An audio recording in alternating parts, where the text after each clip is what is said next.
pillar of which is procurement. And I absolutely agree with the sentiments that he echoed. We come to questions to the Prime Minister. Lee Anderson. Number one, please, sir. Prime Minister. Mr. Speaker, this morning I had meetings with ministerial colleagues and others. In addition to my duties in this House, I shall have further such meetings later today. Lee Anderson. Thank you, Mr. Speaker, and Happy New Year to you. Now then, the Horizon Post Office scandal saw hundreds of innocent people sent to prison. People like a former constituent of mine who went to jail for 3 years. Now, during this scandal, the leader of the Liberal Democrats was the minister in charge of the Post Office. In charge of the Post Office.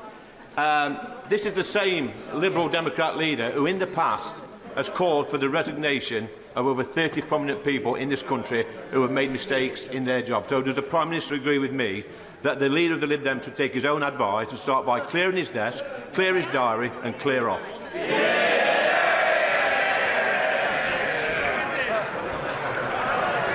Mr. Speaker, this is one of the greatest miscarriages of justice in our nation's history. People who worked hard to serve their communities had their lives and their reputations destroyed through absolutely no fault of their own. The victims must get justice and compensation. Sir Win Williams' inquiry is undertaking crucial work to expose what went wrong, and we've paid almost £150 million in compensation to over 2,500 victims. But today I can announce that we will introduce new primary legislation to make sure that those convicted as a result of the Horizon scandal are swiftly exonerated and compensated. We will also introduce a new upfront payment of £75,000 for the vital GLO group of postmasters. And can I thank my honourable friend, the member for Thurston Moulton, for all his hard work on this issue. He will set out more details to the House shortly. We will make sure that the truth comes to light, we right the wrongs of the past, and the victims get the justice they deserve. Leader of the Opposition, Keir Starmer. Thank you, Mr. Speaker. I heard what the Prime Minister just said about the Post Office scandal. It is a huge injustice. People lost their lives, their liberty and their livelihood, and they've been waiting far too long for the truth, for justice and for compensation. So I'm glad the Prime Minister is putting forward a proposal. We will look at the details, and I think it's the job of all of us to make sure that it delivers the justice that is so needed. Mr. Speaker, back in 2022, when Boris Johnson claimed he would send asylum seekers to Rwanda, one ambitious Tory MP had reservations. He agreed with Labour that it wouldn't work. It was a waste of money. It was the latest in a long line of gimmicks. Does the Prime Minister know what happened to that MP? Well, Mr.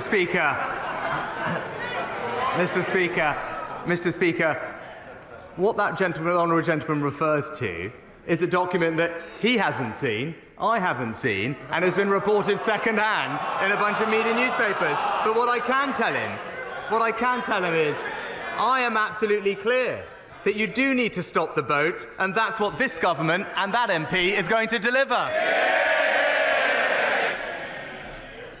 I notice he didn't deny it, Mr. Speaker.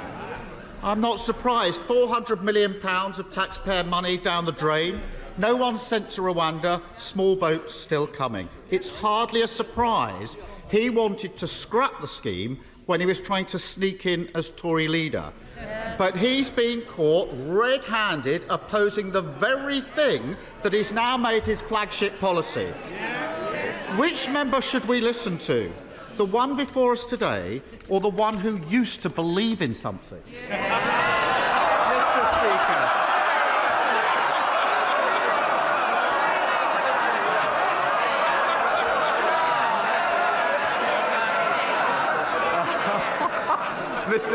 Mr. Speaker, I've always been crystal clear. You do need to have an effective deterrence to finally solve this problem. In fact, the National Crime Agency agree that you need, in their words, an effective removals and deterrence agreement. And that's why, after becoming Prime Minister, I negotiated a new deal with Albania, thanks to which we have seen a 93% drop in illegal arrivals from Albania. That's how Australia stopped the boats. That's why Italy, Germany and Austria are all looking at similar schemes. He's the only one who's opposed to a proper deterrent. Not because it doesn't work, because he doesn't actually believe in controlling migration, Mr. Speaker. Every single time he picks the people smugglers over the British people.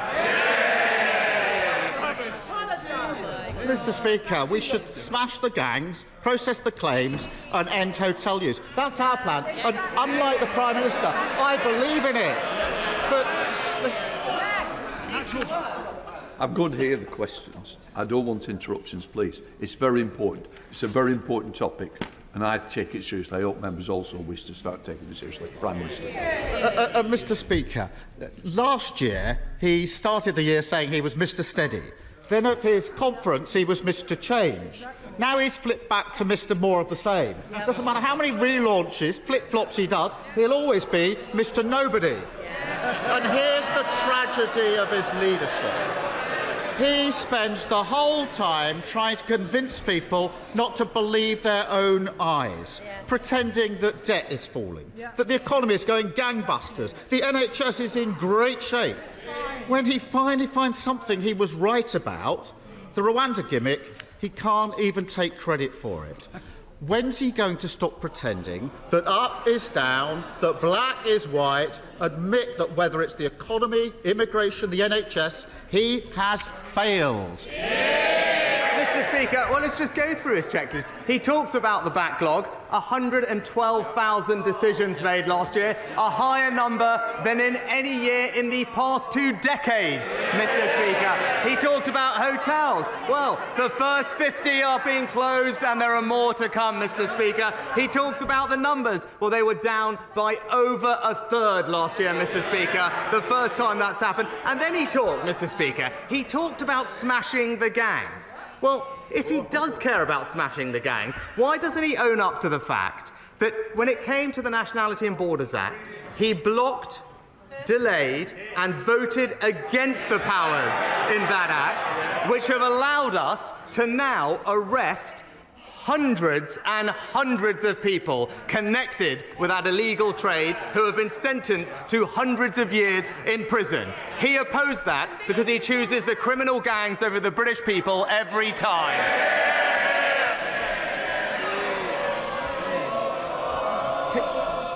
I don't think we are. Keir Starmer. Mr. Speaker, we can all see what's happened here. Just like he knows that debt isn't falling and taxes are going up, he knows the Rwanda gimmick won't work.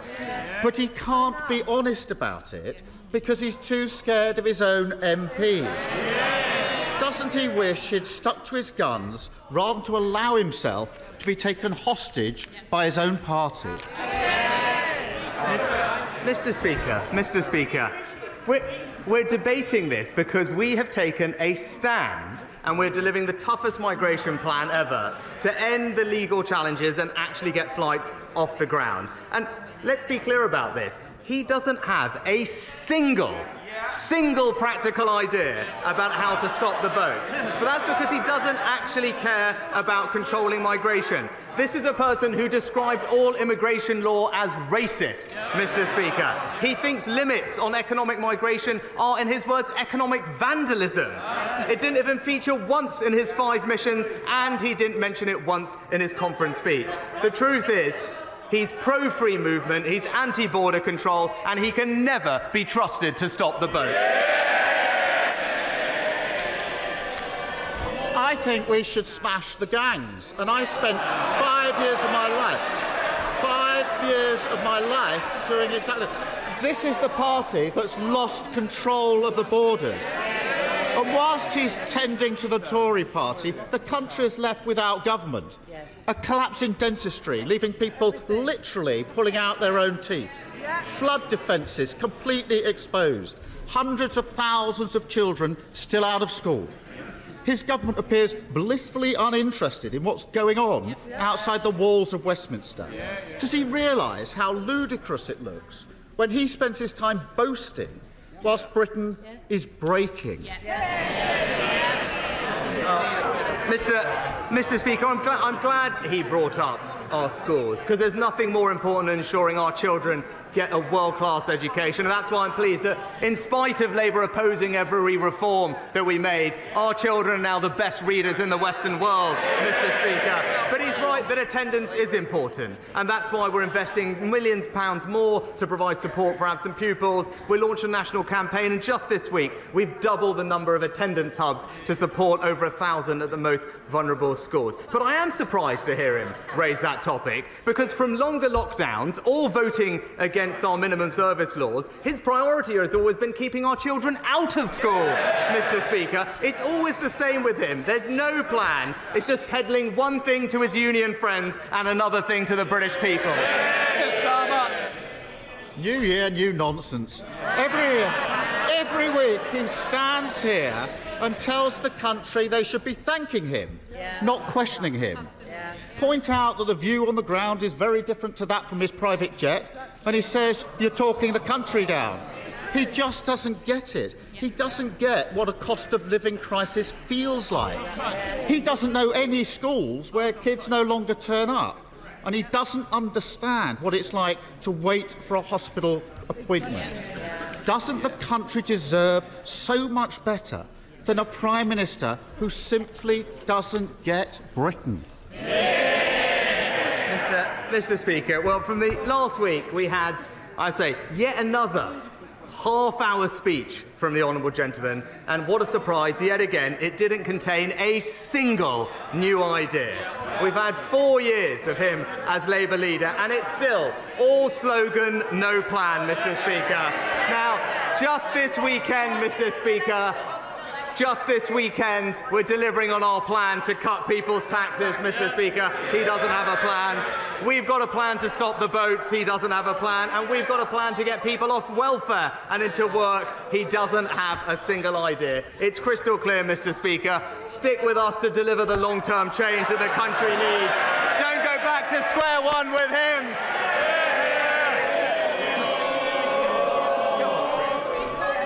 Let him ask the question before you shout for more. Chris Clarkson. Thank you, Mr. Speaker. I just know it's going to be fantastic. And a Happy New Year to you, anyway.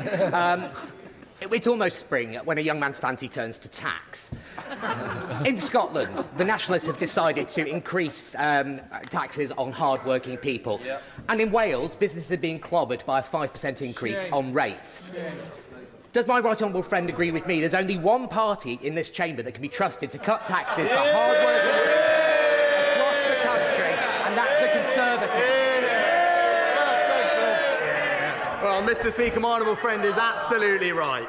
We are now just this weekend, Mr. Speaker, for an average person in work, cutting their taxes by £450, Mr. Speaker. In Wales, where Labour are in charge, they're raising them, with businesses there now seeing double the rate of business rates this year, Mr. Speaker. And it's the same in Scotland under the SNP, the new high-tax capital of the United Kingdom, because of the SNP's tax hiking decisions. So, Mr. Speaker, while we've got a plan and cutting your taxes, it's Labour and the SNP that are going to raise them. The SNP, Stephen Flynn. Mr. Speaker, a Horizon system introduced by Tony Blair, the former Labour Party leader and of course now a Knight's Garter. A Horizon system defended by the current leader of the Liberal Democrats, himself a Knight bachelor. A Horizon system scandal overseen by a former Conservative Prime Minister who now hides in the House of Lords as a baron. The reality is that sub-postmasters never stood a chance against the Westminster establishment, did they? Well, Mr. Speaker, as I've said, this is actually one of the greatest miscarriages of justice in our country's history.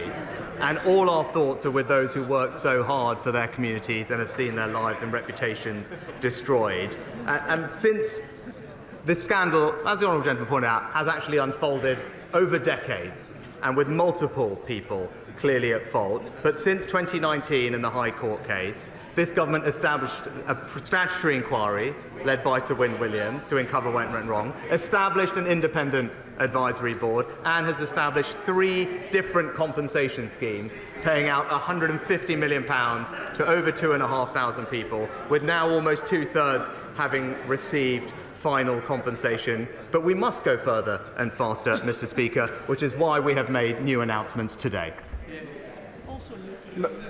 Mr. Speaker, I don't think the Prime Minister quite gets it. This isn't just a plague on all their houses. This is a plague on this House itself, because injustice goes far beyond just the sub-postmasters. Just ask the Waspy women, or the victims of the Equitable Life scandal, or the victims of the infected blood scandal, or the victims' families from Grenfell or Hillsborough. The reality is that when the public come knocking on the doors of this here chamber seeking justice, the government only ever answers when they have no options left. Now, the Leader of the Opposition said last week that the public are right to be angry at Westminster, and they are angry at Westminster. They're angry at Westminster because they know that this place never really changes. Does it, Prime Minister? No, Mr. Speaker. This is, and actually, I am sad that the honourable gentleman is trying to politicise something that has happened over multiple decades, with multiple people at fault. But the key thing is, after the 2019 High Court case, the government did act to establish an independent inquiry, independent compensation schemes, and as I said, has paid out compensation to 2,500 people. But rather than trying to politicise it, what we should be doing is focusing on the people affected and making sure that they get the answers, justice and compensation that they deserve, and that is what we are delivering. I made a promise to a granddad in my constituency after he told me he hadn't dared speak up when his grandson came home saying, "Today we were learning if we were in the wrong body." Draft Schools guidance to support gender questioning children has now been published just before Christmas, and it's out to public consultation. But when we've all seen many individual people very publicly cancelled, lost their jobs, their reputation, their relationships, for simply supporting biological reality or championing fairness, women's safety, child protection, can I ask my right honourable friend, how will honest and open engagement be managed through this very important and sensitive consultation process? Can I thank my honourable friend for her important question and assure her that she's right about the safety and well-being of children being paramount in our thoughts, and that is at the heart of the guidance that we have published for consultation. But also, Mr. Speaker, parents fundamentally must be involved in decisions about their children's lives, and their involvement is a key part of this guidance. She's right to say there's a consultation process. That is an opportunity for everyone to engage with this guidance, and she's also right to say, and I agree with her, that those championing safety or indeed talking about the importance of biological sex should absolutely have the freedom to express those views, and she will see those views expressed in the guidance too. Stephen Farry.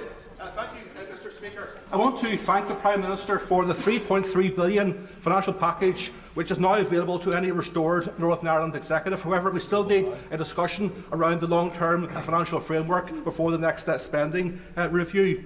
At present, Northern Ireland is seeing its public services in huge crisis, especially health, and there are urgent public sector pay pressures which must be addressed. Last month, the Secretary of State said that the negotiations with the DUP over the Windsor framework have concluded. Does the Prime Minister recognise the real dangers of continued drift in Northern Ireland and the urgent need for Northern Ireland to have a government? Can I thank the honourable gentleman for his question? Our focus has always been on delivering for the people of Northern Ireland, who rightly expect and deserve their locally elected decision makers to address the issues that matter to them. We have held talks with the DUP and believe that significant progress has been made and that there is now a very good basis for the executive to be restored. I thank him for his comments about the £3 billion financial package, and with that there is a real chance to restore the executive, resolve pay for public sector workers rapidly, and get Northern Ireland and its public services moving again. James Grundy. Thank you, Mr. Speaker. The Atherley Way bypass in Lee was first proposed over 60 years ago, but to this day remains unfinished. I recently met with representatives of Wigan, Warrington and St Helens Council, as well as the Mayor of Greater Manchester, and I'm pleased to say an agreement in principle has been reached to bring forward proposals to complete the bypass. Would the Prime Minister also like to throw his support behind this vital project for my constituents in Leeds? Well, can I commend my honourable friend for all his work bringing local authorities and the Mayor together to drive this important project forward. I know that my honourable friend, the Rail Minister, is meeting with my honourable friend to discuss this proposal and ensure that we can deliver things like this. And as part of Network North, there will be significant new funding announced for local highway improvements. And I would encourage my honourable friend to work with stakeholders to progress this important scheme and ensure that they can bid for that funding when it becomes available. Alex Norris. Thank you, Mr. Speaker. Mr. Speaker, can I ask the Prime Minister very simply, for the public record, whether he personally met Mr. Akhil Tripathi in April last year, prior to Mr. Tripathi giving him £38,000 for the hire of a private jet? Mr. Speaker, all my declarations are made in the usual way, according to the usual processes. Whip's question. The Prime Minister knows that I set up and chair the caucus of 35 Conservative members of Parliament who have Britain's longest river flowing through their constituencies, the River Severn. We've submitted a business case to the Chancellor for £500 million to finally tame the River Severn, and I know that his officials are currently looking at those proposals. To tame the River Severn will lead to a GVA uplift in the West Midlands of over £150 billion. The Prime Minister has seen this week the horrendous damage and misery caused in Shropshire and all the way along the River Severn of this river flooding yet again. We really do need to see now in this spring budget further assistance for communities like mine to finally deal with these annual floods. Can I start by saying that my thoughts are with all those affected by the devastating impact of Storm Henk and the flooding we've seen over the past week or two, including those in my honourable friend's constituency. Action is already being undertaken under our 6-year, £5.2 billion investment programme to better protect land across the River Severn catchment area and elsewhere. But I know that the Flooding Minister met my honourable friend along with the Environment Agency in his constituency just before Christmas to discuss the specific plans he mentions. I know the Chancellor has received and has started reviewing it. I can assure him that the Environment Agency is working closely with other partners to explore his plans in more detail further. Thank you, Mr. Speaker. Since the outbreak of war in Gaza, over 23,000 Palestinians have been killed, including 10,000 children, and forced displacement is causing a humanitarian catastrophe. There's intensifying fighting between Hezbollah and Israel, a crisis in shipping security in the Red Sea, and the engulfing of neighbouring countries into a regional conflict. De-escalation will only occur when hostilities cease in Gaza. The Foreign Secretary yesterday said he was worried Israel may have broken international law, and the International Court of Justice is opening hearings in The Hague this week in relation to suspected breaches of obligations under the Geneva Convention. Will the Prime Minister make public legal advice our government requested and received on suspected breaches of international law by Israel and the implications for UK policy, including relevant arms exports? Mr. Speaker, we continue to call for international humanitarian law to be respected and civilians to be protected, and that is what our current legal assessments say is happening. And as the Foreign Secretary outlined yesterday, that Israel plans to act within international humanitarian law and has the ability to do so. But we are also deeply concerned about the impact on civilian population in Gaza. That's why we've trebled the amount of aid that we provide to the region. And just recently, we sent our first maritime shipment of aid to Egypt. A UK military ship delivered over 80 tons of new blankets and life-saving medical equipment for Gaza. And we are working with Jordan to find more land routes. We will continue to do everything we can to support the vulnerable people who are being impacted by what's happening on the ground. Thank you, Mr. Speaker. Thank you. Stop you there. In my constituency, the new Hillingdon Hospital has full planning permission, has full funding and enabling works is well underway. Would my right honourable friend, the Prime Minister, agree with me that this new state-of-the-art hospital will uplift the health benefits for the residents of Uxbridge and South Ruislip? And will he join me in visiting the project site at a time where his diary allows? My honourable friend has been a fantastic campaigner for the new Hillingdon Hospital, and I agree with him that it will provide fantastic care to him and his constituents as well. And I'm pleased that planning permission and funding has now been granted for the site and work is progressing. I will look at my diary, but in the meantime I can tell him that my right honourable friend, the Health Secretary, will be very happy to come and visit my honourable friend's project and see the significant progress for herself. Thank you, Mr. Speaker. Last year, my constituents had to wait months for an election to finally be confirmed, with uncertainty repeatedly prolonged, seemingly out of self-interest. Now, this year, out of all people, I didn't expect the Prime Minister to be turning to my predecessor for strategic inspiration. If we're going to be waiting, I hope we can work together for a group in my constituency that really deserve support. Will the Prime Minister meet with some fantastic kinship carers in mid-Bedfordshire to talk through how we can progress the strategy, make it go further, faster, and crucially, why Bedfordshire might be a fantastic place for one of the proposed pilot areas? Well, Mr. Speaker, can I pay tribute to all our kinship carers for the incredible work they do. I'll be very happy to review the plans that the honourable gentleman mentioned and make sure that ministers have a look at them too. And as I said, pay tribute to all of those in his constituency and elsewhere that are doing a terrific job. And in government, as he knows, we are looking at ways we can support them further and will continue to do that. Deborah Miller. The Prime Minister knows that in Basingstoke we also need a new hospital, and that's why he's given £900 million for our hospital trust to make that happen. Does my right honourable friend agree that this is a once-in-a-lifetime investment and must modernise not just the NHS healthcare that's provided, but also support his plan to double medical training places by 2031? And we're also ready to build our hospital a bit quicker if that helps. Mr. Speaker, I am pleased that through our new hospitals programme, Hampshire's Hospital Trust, the NHS Foundation, will receive significant investment to ensure that excellent care is available for her and all her constituents. I think the Trust started their consultation last year and the results are due at the end of March, and we'll look forward to making sure that we can deliver this project as quickly as possible as part of the record capital investment in the NHS to deliver faster, better care to patients everywhere. Happy New Year, Mr. Speaker. Happy New Year. Reports suggest that the Prime Minister's family investment company, Catamaran Ventures, is being wound up and that his wife's is exiting her interests in her childcare company, Koru Kids. So will the Prime Minister keep his promise to the Liaison Committee, which includes a number of Conservative MPs, and confirm whether or not he has forgotten to register any of his financial interests? And will he publish all details of Catamaran Ventures investments?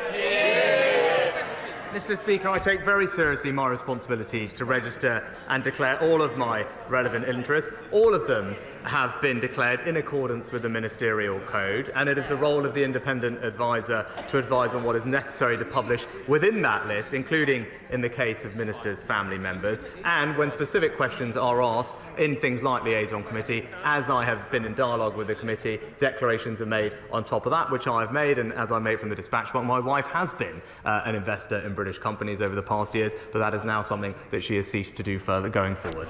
Anna Firth. Speaker, new, very large shellfish beds have been discovered in the Thames estuary, including razor clams and manila clams, both highly prized around the world. So will my right honourable friend join me in congratulating local fisherman Mr Paul Gilson on his proactive work? And will he come to Leigh-on-Sea, meet my local fishermen, so we can discuss how to maximise this brilliant Brexit bonus for Essex fishermen? Well, can I join my honourable friend in welcoming this fantastic discovery? We have been capitalising on the benefits of Brexit since we left the EU, and we're making sure that we can transform opportunity in the UK, particularly in fishing communities. I know my honourable friend, the Minister for Farming and Fishing, will be happy to meet with her to discuss what more this could mean. And I hope I also have an opportunity to come and see her and see this incredible discovery for myself too. Hamilton. I was a nurse in our NHS for 25 years. It is an offence to my colleagues and our patients when the Prime Minister pretends he's got a grip on NHS waiting times. Despite his big pledge to cut them, they've risen by 500,000 in the last year alone. He can blame striking all he likes, but after 14 years of Tories, who can possibly say that NHS is better off? Mr. Speaker, can I thank the honourable lady for her decades of service in the NHS and commend all the work of our fantastic, hard-working nurses in the NHS. And I'm pleased that we've delivered early on our manifesto pledge to have 50,000 more nurses in the NHS, together with record numbers of doctors, elective surgical hubs, community diagnostic centres, all of which means that we are now treating more people in the NHS than we have ever done before. One thing that is hampering progress on tackling the waiting list is obviously industrial action. So I hope that the honourable lady can join with the million NHS workers, including nurses, midwives, therapists, paramedics, consultants and specialty doctors, all of whom have reached a fair and reasonable pay settlement with the government, and urge the junior doctors to do the same. Andrew Percy. Mr. Speaker, I believe that not all Jewish people are bad. Palestinians are dying whilst the Zionists are laughing their lives away. How do you send letters believing the Western media on how Hamas is a terrorist group? For all I know, the only terrorist group is the Zionists. Not my words, words produced by pupils as young as 11 in schools in this country, one of whom signed off their letter saying they sought vengeance. That word was, however, crossed out. In another school in the northwest of England, pro-Palestinian activists were invited in to educate pupils on the history of Palestine and displayed slides to their students which denied the existence of the State of Israel. And in other schools, we know they have allowed absences for people to attend protests, where there have been, of course, many examples of anti-Semitism. This is completely unacceptable. Can I ask the Prime Minister to look at what is going on in our schools and to hold an independent review on how we can do more on our curriculum to educate about the perils of anti-Semitism? Can I thank my honourable friend for raising what is a deeply concerning issue? And as I've said before, there is no place for anti-Semitism or glorification of terrorism in Britain, especially in our classrooms. And that's why we welcome the recent report from Lord Mann, the government's independent advisor on anti-Semitism, and in particular his recommendation on how schools can tackle anti-Semitism. We will continue to work together with Lord Mann on this vital issue, and I look forward to hearing further suggestions from my honourable friend too. Thank you very much, Mr. Speaker. When my best friend and constituent, Dr. Laura Williams, lost her husband suddenly at 35, she was left alone with 3 children under the age of 5. Nothing could have prepared her for that grief and loss. And I have witnessed firsthand what a remarkable job she has done to carry on and stay afloat. But, Mr. Speaker, it's been made much harder by the fact that bereavement support payments have been cut to just 18 months, an allowance that is primarily for children who lose a parent. So the Prime Minister be kind enough to meet with Dr. Laura and me to hear firsthand her experience of losing her husband and see what can be done for those like her who are bereaved with young children to support. I'm very sorry to hear about the honourable lady's constituent and her tragic loss, and I'd be very happy to meet with her at the earliest opportunity. Dame Jackie Doyle-Price, and congratulations. Passengers have been crossing the Thames between Tilbury and Gravesend in my constituency since 1307, but the current ferry service is currently under threat due to withdrawal of local authority funding. With so many people using that ferry service to come to work in Tilbury docks and the incumbent expansion of the Thames Freeport, would my right honourable friend encourage the local authorities to do all they can to make sure that we take full advantage of the opportunities by a new contract for this service, and perhaps looking to expand that as a way of getting more people to work in the new jobs being created?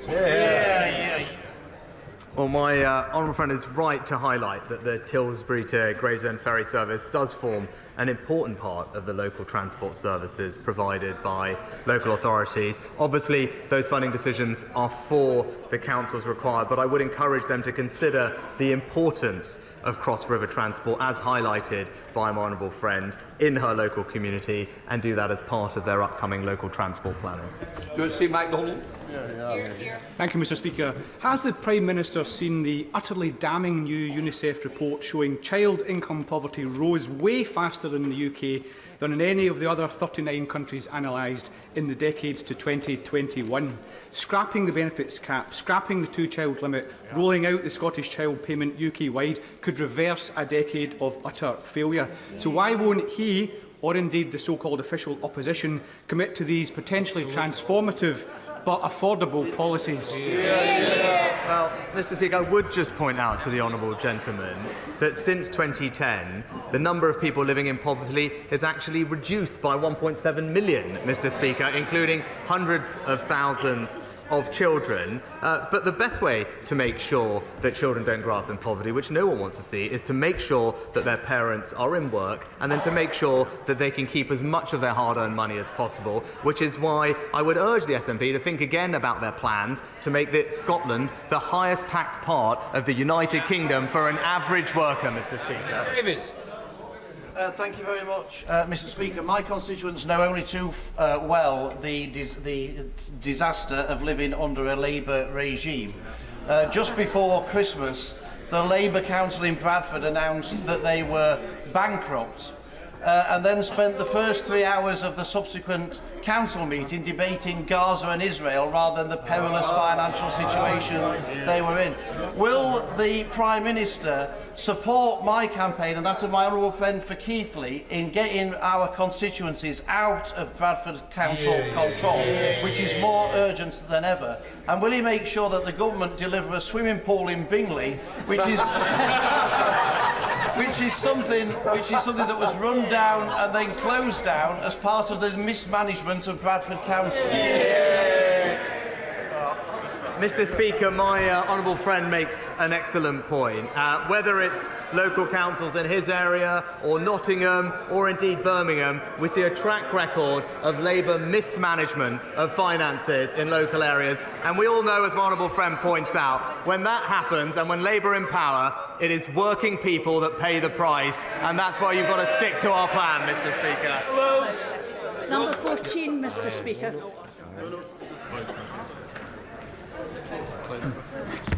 Mr. Speaker, we are providing extensive financial support worth over £100 billion, or £3,500 per household on average between 2022 and 2025, to help everyone with their energy bills.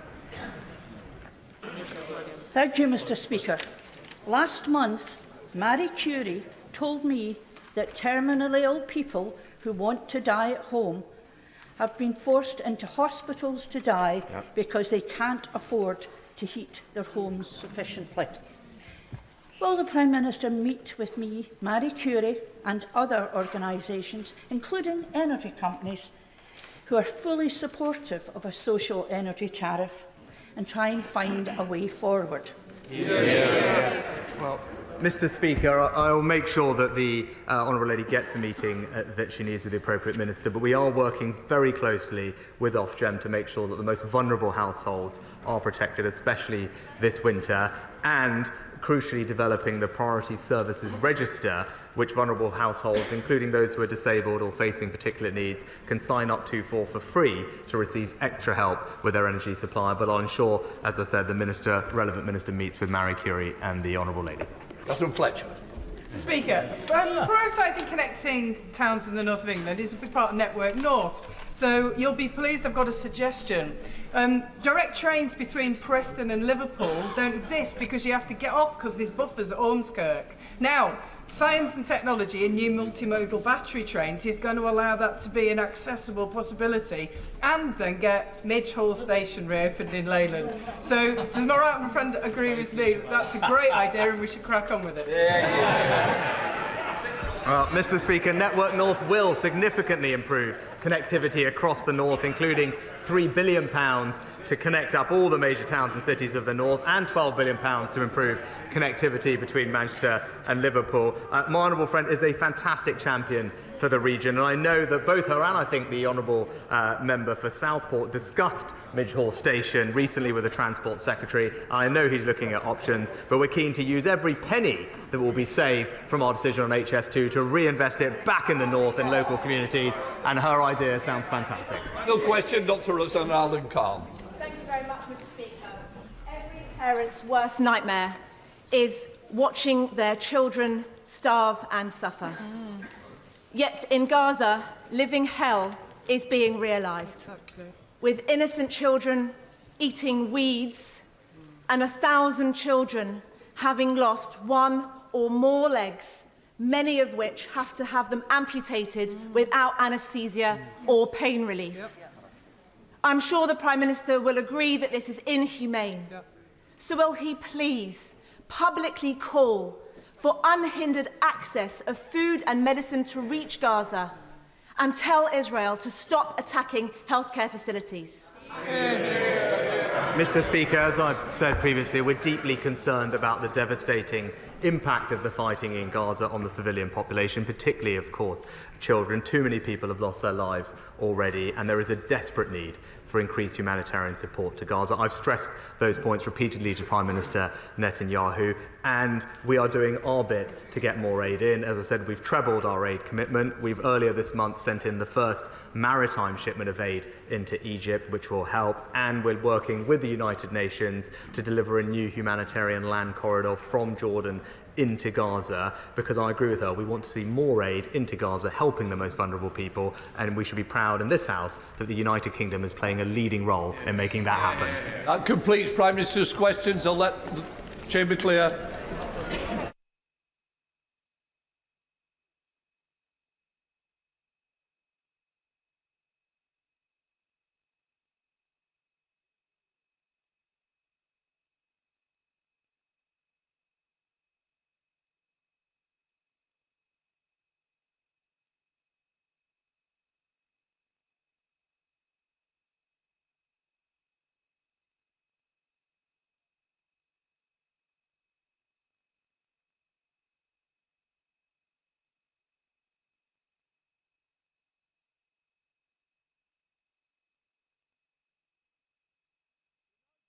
The urgent question, David Davis. Mr. Speaker, may I ask the Minister for Business and Trade if he will make a statement on compensation and other outstanding matters relating to the Post Office Horizon scandal? Minister. Thank you, Mr. Speaker. As the Prime Minister indicated a few minutes ago, I'm informing the House about further steps the Government is taking to address the Horizon scandal. The Government is taking measures to speed the flow of compensation. We have already set a target of issuing initial offers for 90% of group litigation order cases within 40 days of receiving a completed application. And I announced in November that we would be introducing a £600,000 upfront offer for claims with overturned convictions, which people could choose to take rather than going through the detailed assessment process. This has already made a real difference. Before my announcement, only 5 of those people had reached full and final settlements. I can now report that with the help of the minimum payment, we have finalised 30 cases. This has obviously speeded up matters along for those who have taken this upfront offer. It's also helped those who have chosen individual assessment, because resources can be concentrated on those cases. I can announce today that we are taking similar measures in respect of the group litigation order scheme. We will now make people in that scheme an upfront offer of £75,000, which will save them having to go through a full assessment. But, as with overturned convictions, if they believe they're entitled to more, they are welcome to continue with the full assessment. Not only will this allow the Department to focus its resources on the larger cases, it will allow claimants' lawyers to do the same. The pace at which we can get claims into the scheme is the key constraint on how quickly we can settle them. The upfront offer is smaller for the GLO scheme than that for the overturned convictions because the claims tend to be smaller. We estimate that perhaps a third of GLO claimants may want to consider this route. I'm sure the House will welcome this measure. When I made my statement on Monday, I heard all parts of the House share my desire to ensure justice for postmasters who have been convicted of offences as part of the scandal. The whole House is united on this, and I believe that in the light of last week's excellent ITV series, I think the whole nation is united on it too. We've all been moved by the stories of postmasters who have been unjustly convicted and the terrible effects over a period of 2 decades of their finances, their health and their relationships. Indeed, we have seen whole lives ruined by this brutal and arbitrary exercise of power.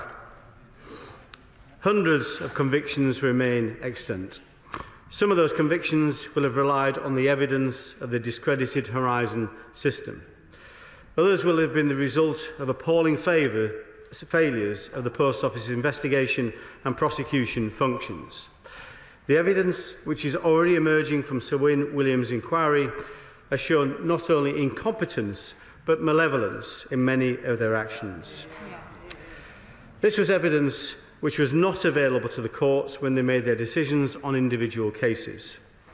So far, 95 of over 900 convictions have been overturned. We know that postmasters have been reluctant to apply to have their convictions overturned. Many of them have decided that they've been through enough and they cannot face further engagement with authority. Many fear having their hopes raised only to be dashed yet again. The Horizon Compensation Advisory Board has recommended that we should overturn all the convictions of the postmasters who were prosecuted in the Horizon scandal. I think their motivation for doing so is absolutely right, and we will work with them to speed up the process. Can I put on record my thanks to Lord Arbuthnot, who's in the gallery today, and also the Right Honourable Member for North Durham for their work on this campaign generally and on that advisory board. Following their recommendation would involve quite unprecedented action by Parliament to overturn specific verdicts of the courts.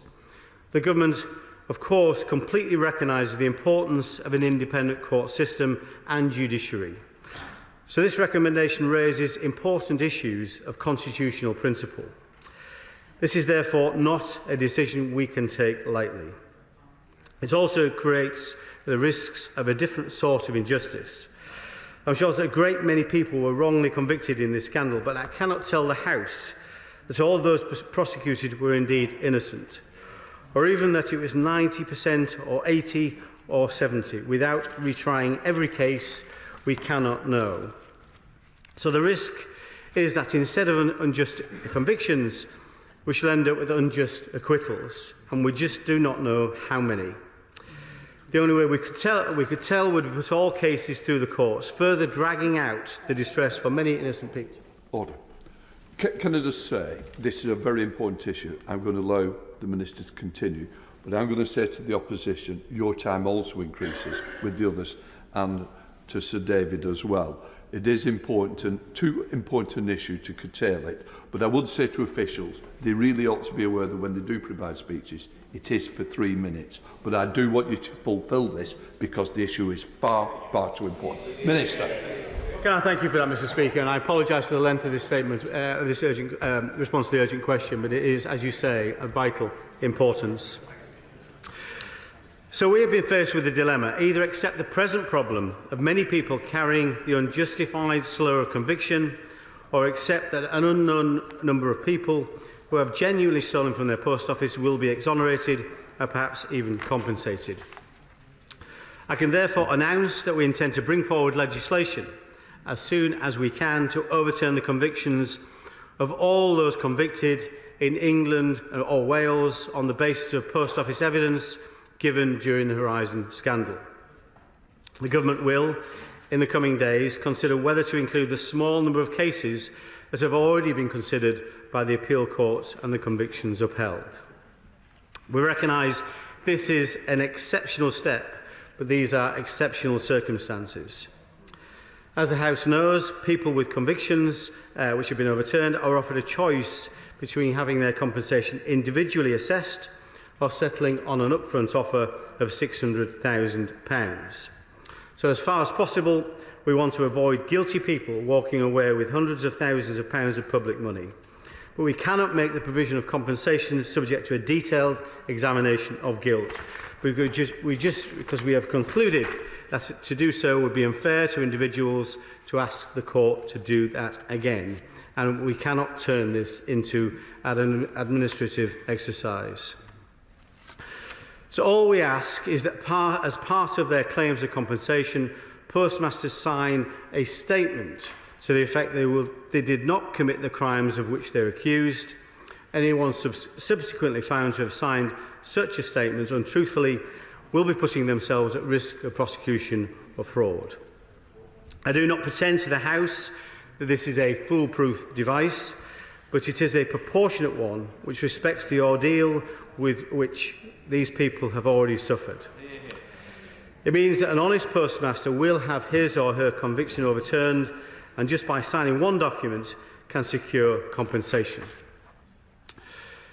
No one should take our decision as a criticism of the judiciary. Their original decisions were taken in good faith, in the understanding that prosecutions were properly conducted and that assertions about the robustness of the Horizon system were true.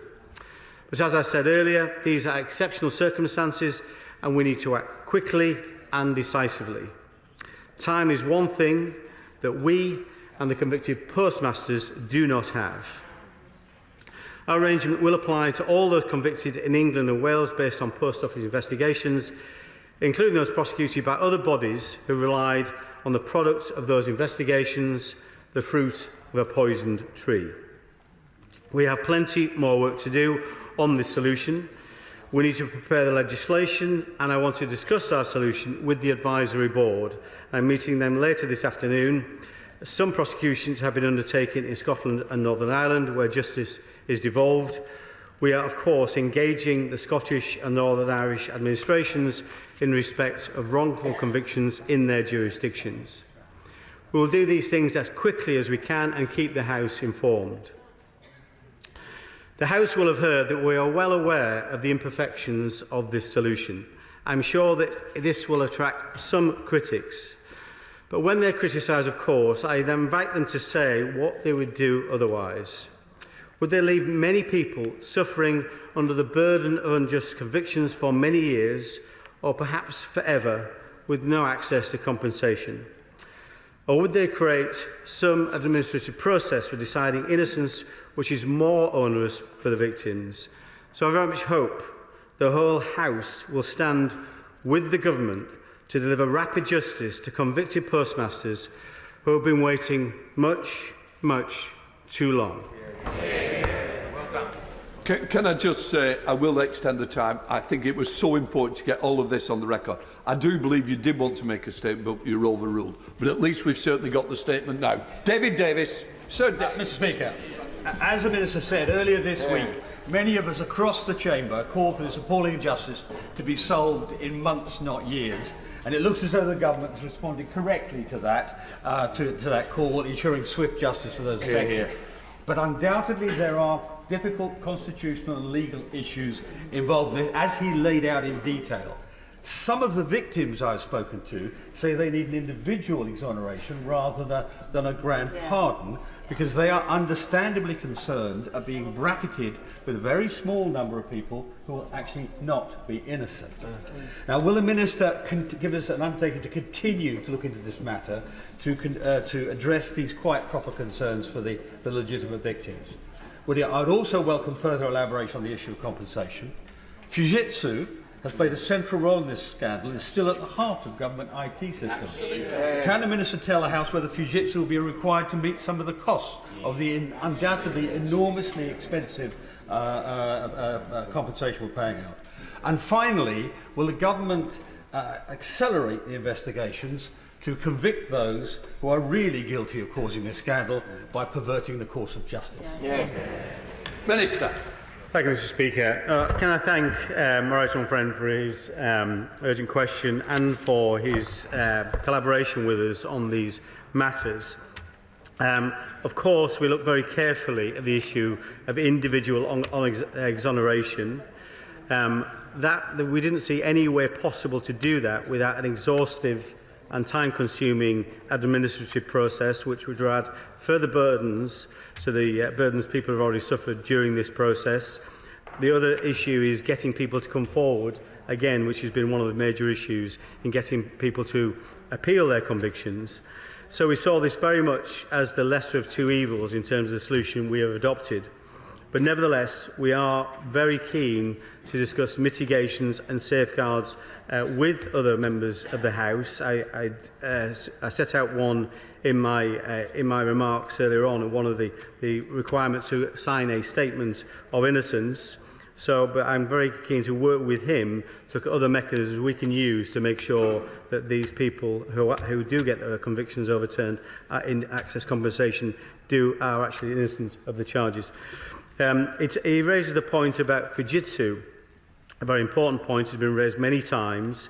As he knows, a part of what the government did, it put in place a statutory inquiry. Sir Win Williams is chairing that inquiry. It is due to complete by the end of the year and hopefully report soon after. At that point in time, we'll be able to assess more clearly who is actually responsible. I know many people may have formed a view on that already, but we think it's right that we follow a process. We've identified individuals or organisations who are responsible for this scandal. Of course, those organisations we would expect then to financially contribute. So there are financial and legal measures we can take, and as regards individuals, of course, it may well be there's sufficient evidence for the authorities to take forward individual prosecutions, and I think many in this House would welcome that. Shadows Secretary of State Jonathan Reynolds. Thank you, Mr. Speaker, for granting this urgent question, and I congratulate the honourable member for securing it. This is an issue that has rightly left the public outraged at the scale and shocking details of this injustice. As I said on Monday, on this side of the House we believe the Horizon scandal to be one of the greatest miscarriages of justice in British history, where people lost their livelihoods, liberty and their lives, and then when trying to find justice were delayed at every turn. It is unconscionable that despite the landmark legal rulings, several years on, people have still not been able to access the compensation that they are entitled to. And we are all united in this House in wanting the sub-postmasters exonerated in full and for them to receive compensation with urgency. And I do think, Mr. Speaker, it's important to say exoneration and not a pardon, because a pardon does imply guilt that is then forgiven. We recognise doing so is not straightforward, and it may be imperfect. But this is an unprecedented scandal, and it will require an unprecedented response. And the alternatives of not acting I see as even less desirable. We therefore stand ready to work with the government to deliver a solution that achieves the long-awaited justice and compensation at pace. Can I thank the Minister for the ongoing conversations we've been having on this matter and ask him if he can guarantee that compensation payments will immediately follow any exonerations under the terms of the compensation schemes as they stand today. Could he indicate any sort of timescale for this? I know he appreciates that victims cannot continue to wait years for payments.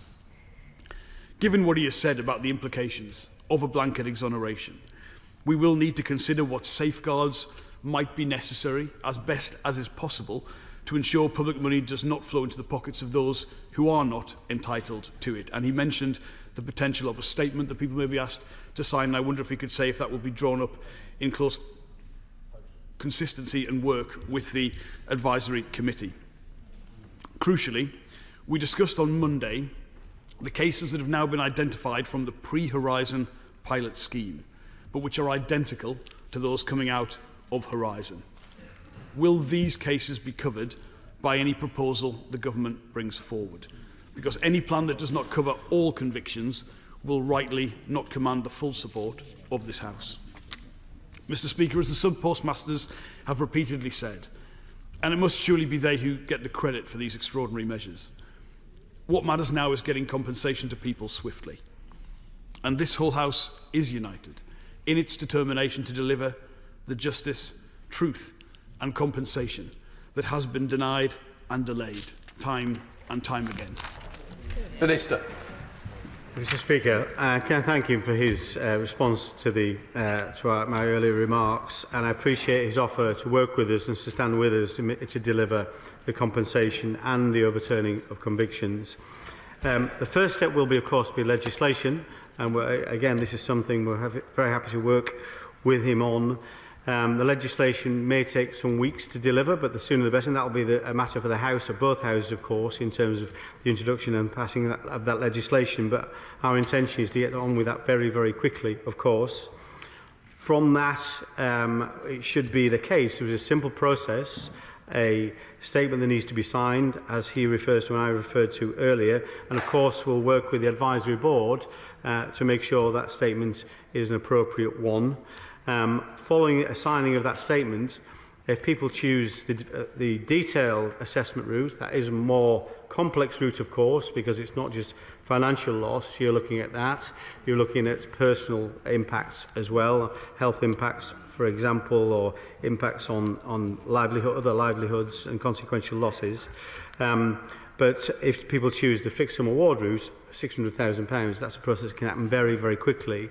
And one of the reasons we've managed to get 30 settlements settled already in full and final settlements, many of those using the fixed sum route. He raised the issue again about people using the pilot version of Horizon, something we're cognizant of. It's our understanding every postmaster around the country was written to should be aware of the compensation schemes available. Certainly we believe the schemes cover that pilot period for Horizon. Very happy to work with him and indeed the Right Honourable Member for North Durham to make sure those people that have identified already have indeed been contacted. The good news is, following the ITV dramatisation, the excellent dramatisation, we've seen a good number of new cases come to light. We are keen for that to happen, for people to come forward, whether they've suffered convictions or whether they've just suffered financial detriment through shortfalls, and we're keen to make sure those people get access to compensation as quickly as possible. Paul Scully. Thank you, Mr. Speaker. Can I thank the Minister and the Lord Chancellor for the work that they have done? I know it's been longer in the making than the drama series, but meeting the promise of over 2 days coming up with the first stage of the solution. Too many victims want nothing to do with the British justice system, nothing to do with the Post Office, nothing to do with government. They have had enough. So does my honourable friend agree with me that there is no perfect solution to this? The best we can aim for is one that is fast and the one that provides life-changing money to restore these people's lives as best we can. Well, can I thank my honourable friend for his question, but also for the sterling work he did as a predecessor in this particular job. And I think many people recognise the incredible work he did following the outcome of that court case and the compensation schemes that he instigated. He's right to say there is no perfect solution here, and we worked across government to try and find the best possible solution. If we want a solution that is, as he said, fast and provides life-changing compensation to people who have been deprived of that in recent years, and this, we believe, is the best solution. We now come to SNP spokesperson Marion Fellows. Thank you. Thank you, Mr. Speaker. I thank the honourable gentleman for securing this very important urgent question. And I'm sorry it wasn't a statement, because I would have prior sight then of what the Minister was going to say. We were stood here on Tuesday, and I did ask, how long was some time, and I'm glad to see that things are progressing very quickly, with a note of caution, and I totally understand the hesitation in a blanket, any kind of act, bill or whatever, but we need to move things forward. I think also we need to keep on the momentum that the ITV series absolutely engendered in press, here, everywhere. But I think we also still need to listen to the victims. And only this morning, some of the sub-postmasters were saying, we should all stop referring to compensation. We should be referring to financial redress. This isn't compensation. This is money due to them. And we need to get it to them as quickly as possible. And what others have said, is, especially the Honourable Member for Sutton and Sheen, who just said that people don't want to go anywhere near justice, don't want to go anywhere near post office. We have to encourage people to come forward. I'm meeting again myself with constituents who were involved who haven't officially approached me, and I'm sure many others across the House will be in exactly the same position. Scottish law is different. The Minister is well aware of that, and the Cabinet Secretary for Justice made a statement yesterday. She also said that they were looking at, Scottish Government were looking at Fujitsu contracts, and that's really important. There will be no hesitation. I can't speak for the Scottish Government, but I know there will be no hesitation in moving things forward. And as Chair of the APPG, I'm going to be writing to the Crown Office and the Procurator Fiscal Service in Scotland myself. So thank you. Well, can I thank you for the questions, and also once again for the work she does on the all-party group for post offices. And I'm sorry I wasn't able to share a statement with her, but I hope but I appreciate the fact she's welcomed what we've done here today. I'm very happy to term this as redress, of course. This is only about putting people back where they would have been and trying to make good for what's happened to them. So in that terms, I understand what she's saying about compensation, but this really is there to compensate people financially and for other losses and other impacts on their lives. I couldn't agree with her more in terms of the number one thing we'd like to happen, as well as delivering more compensation more quickly and making sure that's done fairly, but also we want more people to come forward. And with a simplified process, of course, a process that won't require postmasters themselves to file an appeal, it will mean that this is done more quickly and the access to compensation, the routes for compensation have been simplified. We very much hope people will come forward, and that seems to be our experiences right now, and we'll continue to engage with the devolved administrations, of course, to make sure they have everything they need as they may want to adopt similar measures. Baker.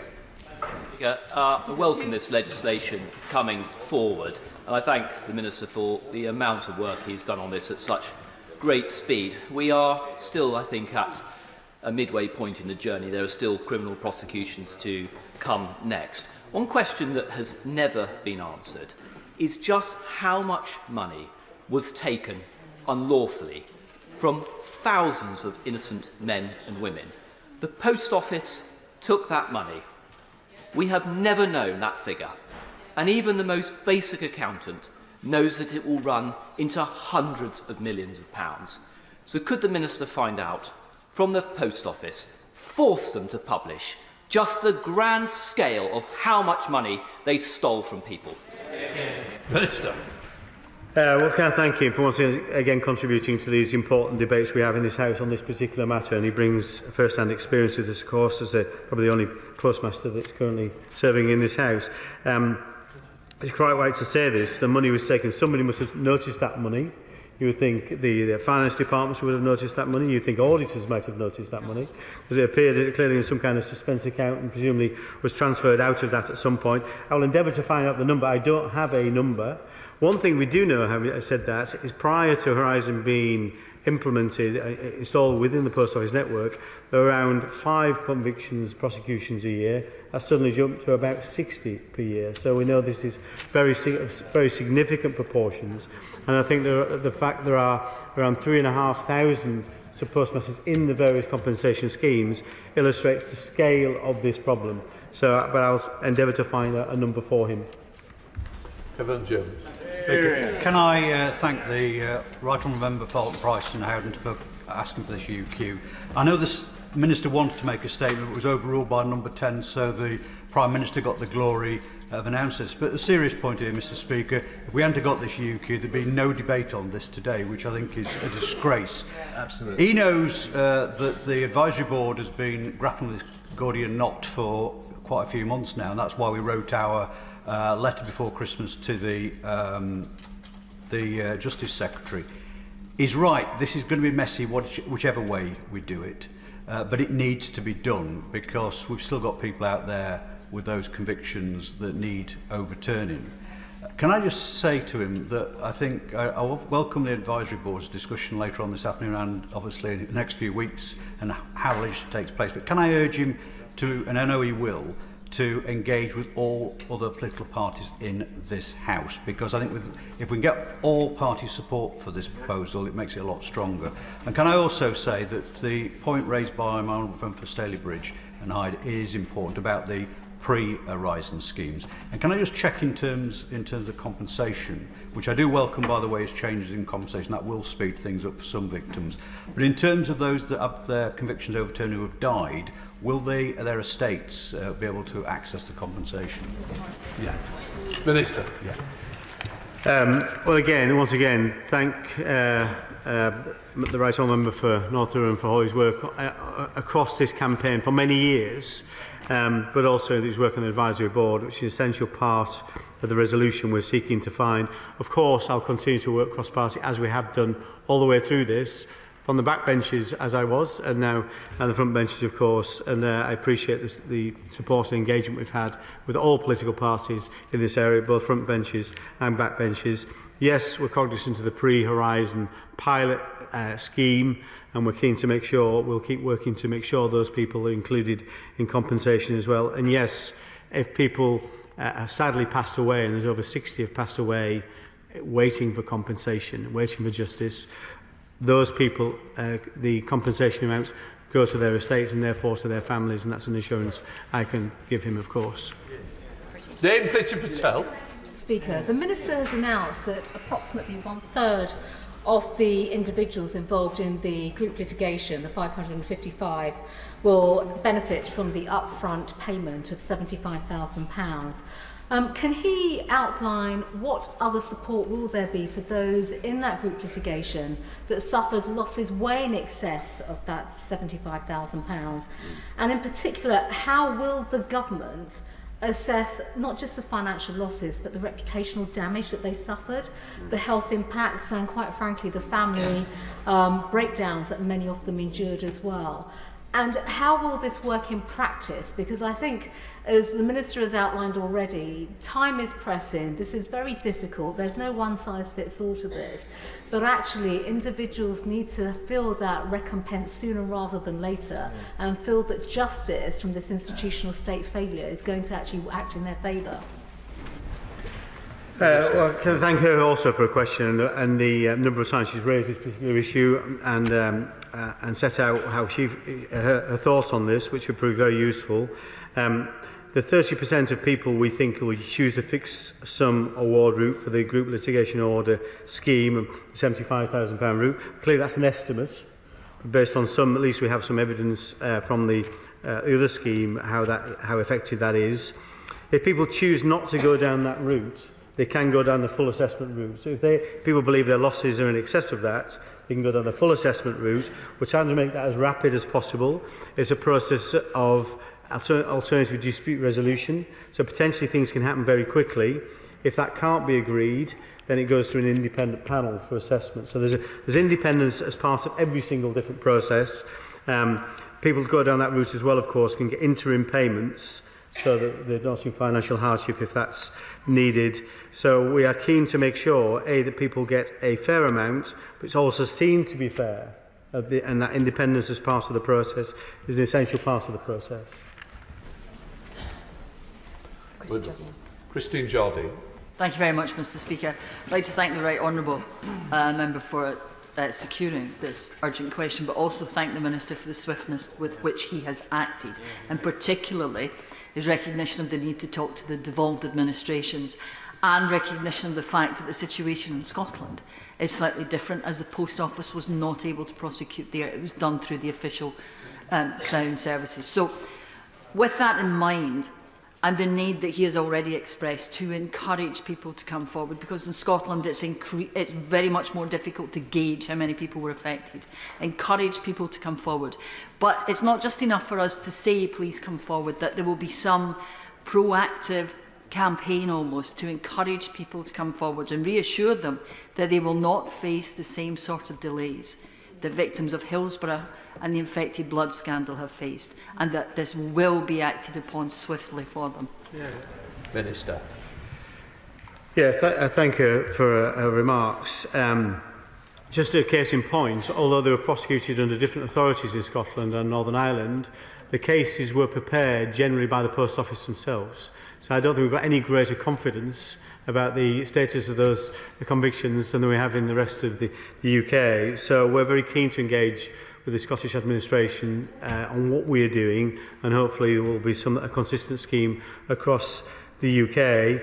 I agree with her entirely that we need to be proactive in our message to people about coming forward, and that should be our message very clearly from this House, that we're working together and that this process is now a much more streamlined process that won't even require postmasters necessarily to make an application for their conviction to be overturned. So that will happen much more quickly, and then the access routes we have now for compensation are much swifter, more rapid, and so I think those things alone will mean more people come forward. And as I say, we've seen a good number of new people come forward. I think Hudgell's one of the solicitors involved in the claims for some of the people some of the victims have seen, I think, 130 new people contact them on the basis of the TV programme, of course, and possibly because of the new actions we're taking to make sure compensation is available more smoothly and easily.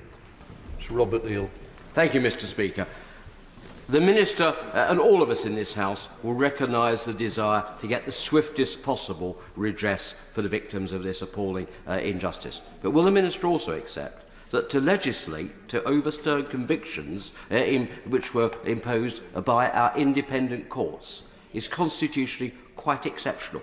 And therefore, in justifying that, will he set out in full what consideration was given to the practicality of going down the normal route of referring those convictions to the Court of Appeal before the legislative route was decided upon? What discussions were there with the senior judiciary about the practicality of this? And given the constitutional and novel nature of the legislation, will he consider seriously that committing for the committee stage of any bill to be taken on the floor of this House? Yep. And secondly, because it's novel and constitutional, will he consider that this is appropriate for a draft bill to be given swift pre-legislative scrutiny? Minister. Well, can I thank him for his question and for his willingness to work with us, and I discussed this matter with him only in the last few days. I appreciate his expertise and his advice. Yes, absolutely, this is a very significant step and one we would not take lightly. We fully respect the independence of the courts, so it's important. I think we set out very clearly the reasons why this is different, and I think that's important. So we're setting a precedent here. It is clear why we're setting such a precedent. And I think the involvement of private prosecutions here is very relevant, and that's again work he has done on the Justice Select Committee, of course. My right honourable friend, the Justice Secretary, Lord Chancellor, has engaged with the people he refers to the judiciary to make sure they were understanding of what we were doing and why we were doing it, and those conversations, I think, were constructive rather than being resisted. So I think, but very happy to take him up on his offer to continue that engagement and discuss the draft bill with him. Chair of the Select Committee, Liam Byrne. Thank you, Mr. Speaker. My thanks to the right honourable member for Howden and Houghton Price.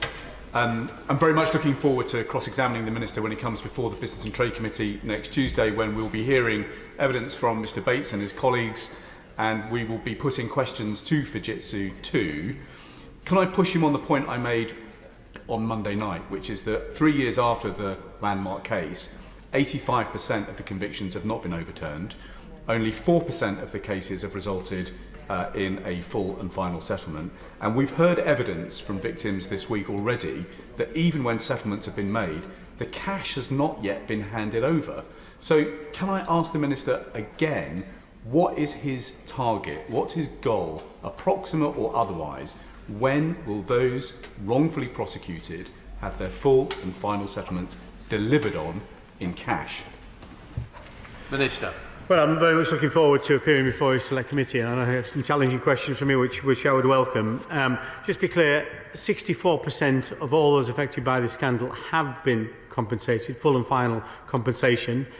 He's talking about the smaller cohort, which is the convictions, and the small cohort have come forward, of course, and so there's only 95 who've had convictions overturned. We have introduced, to try and expedite compensation to those people, we've introduced a fixed sum award route, which is proving very successful. I'm not aware of the point he raises in terms of people not actually having the cash. I'm very happy to engage with him on it, because there's every intention that once that decision has been taken to go down the fixed sum award, that sum is paid pretty much instantly. So I'm very happy to find out exactly what's happening in those cases. Where people have gone down a full assessment route, of course, that is more complex, understandably. Various different considerations will be taken about loss. It could be in terms of forensic, financial forensic information, or indeed health, and looking at things like reputational loss, of course, which are also a key facet of some of these cases, most of these cases. In terms of the date he's looking for, our date has always been to deliver all this compensation by August of this year. That's our date still. We'd like to do it more rapidly than that, and for many people we will do it more rapidly than that, but not everything within the timescales are within our gift, because it does require, if people go down a full assessment route, that they compile a claim that we can then respond to. But we've set some time requirements, time criteria for us, service levels, to be able to respond to those claims in a timely fashion. Sir Oliver Hill. Can I thank the Minister for engaging with the concept of trying something innovative to move this on? I mean, I do think it's right that the senior judiciary should be consulted, but even so, I think it's probably the only way to make this move speedily. Can I thank him for also having a meeting with me to discuss my constituent, Mrs. Javinda Barang, who's a constituent I've been talking about on this subject for a long time. But she was one of the first to have her conviction overturned more than 3 years ago, and she's still waiting for her full individually assessed compensation. And I'm just wondering, is there anything more that can be done in terms of putting in extra legal resource, or assessors, or something of that sort to get this case finally dealt with? And is he able to give me any sort of timescale? Minister. Well, I can thank him, and it was a pleasure to meet him yesterday and on other occasions to talk about his constituent, Mrs. Javinda Barang. As he is aware, people who have had convictions overturned can choose two routes: the individual assessment of claim, or the fixed sum award. The fixed sum award is much more rapid, of course. Individual assessments can be complicated. I can't probably speak about a specific case in terms of where that case is, although I'm happy to come back to him on that particular issue. One thing, the benefit of the fixed sum award, people who choose to go down the route, of course, then don't need the resources of both their own legal representation, but also the resources used on our side in terms of assessing, or on the post office side in terms of assessing claims. So it does make the whole process more rapid. Very happy to continue to work with him, as we are doing with the advisory board, to try and make this whole process more streamlined, more rapid, and that's a challenge we will continue to try and meet wherever we can. Bridget.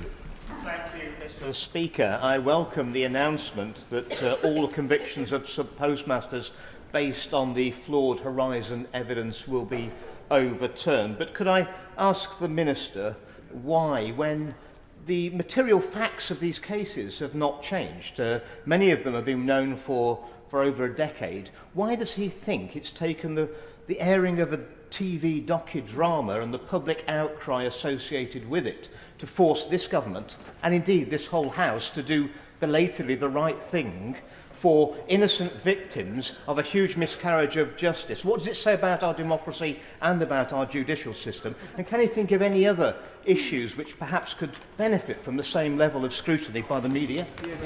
Minister. Well, I do thank him for his work. He's been a constant campaign on behalf of his constituents, and he contributes to every debate I've seen in this particular issue. I must say, I think his challenge is a little bit unfair. We have worked... He knows I've worked on this as a backbencher, as well as been my number one priority as a minister for the last 15 months. This is not something we've just picked up. He can see the number of things we have done. Of course, during this process, you learn things. There are things that happen that you don't expect. We didn't expect it to be so difficult for people to overturn convictions, of course, from when the first convictions were overturned. So these are processes we have learned. We didn't expect it to be so difficult to assess the damages and losses of people. So we've tried at every point to try and accelerate compensation. Last November, we introduced the Fixed Sum Award.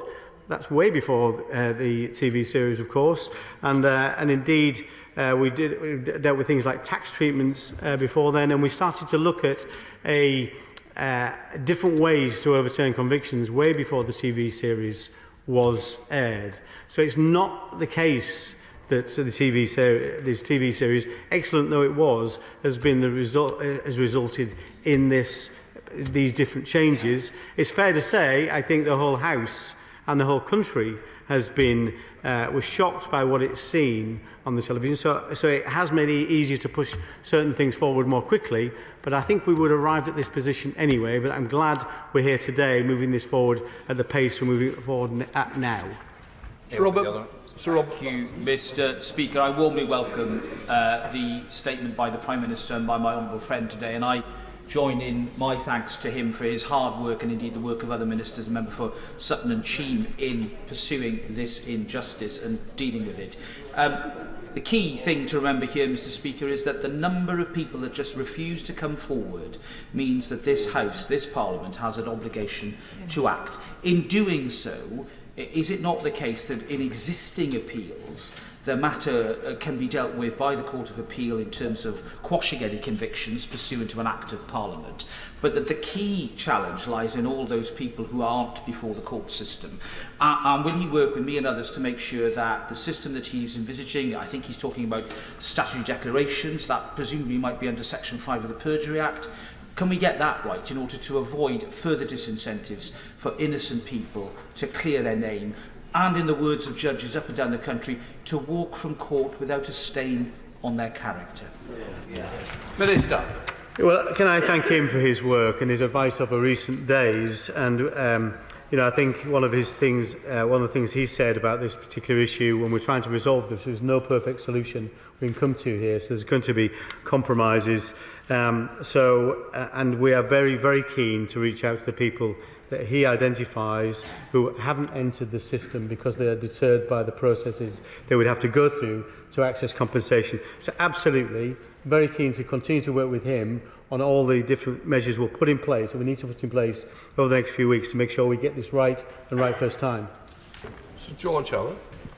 Thank you, Mr. Speaker. Can I join with others in thanking the Minister for his statement today, during the course of which he did acknowledge that people would be concerned that the good intentions might not be backed by action.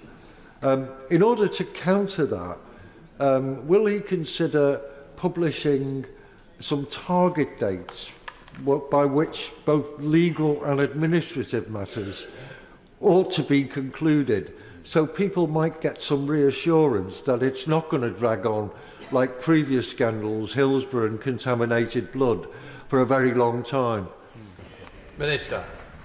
Yes, just so we're clear, in terms of the legal and administrative issues on the compensation payments, we hope to complete all those by August. That's what we've set that out. In terms of the inquiry, if that's what you're referring to, the inquiry is due to conclude by the end of this year, and we should see conclusions from that very rapidly, and we're keen to publish that as soon as possible. Also, Wyn Williams will, of course, as a statutory inquiry, and from then, the authorities may well decide there's grounds to prosecute.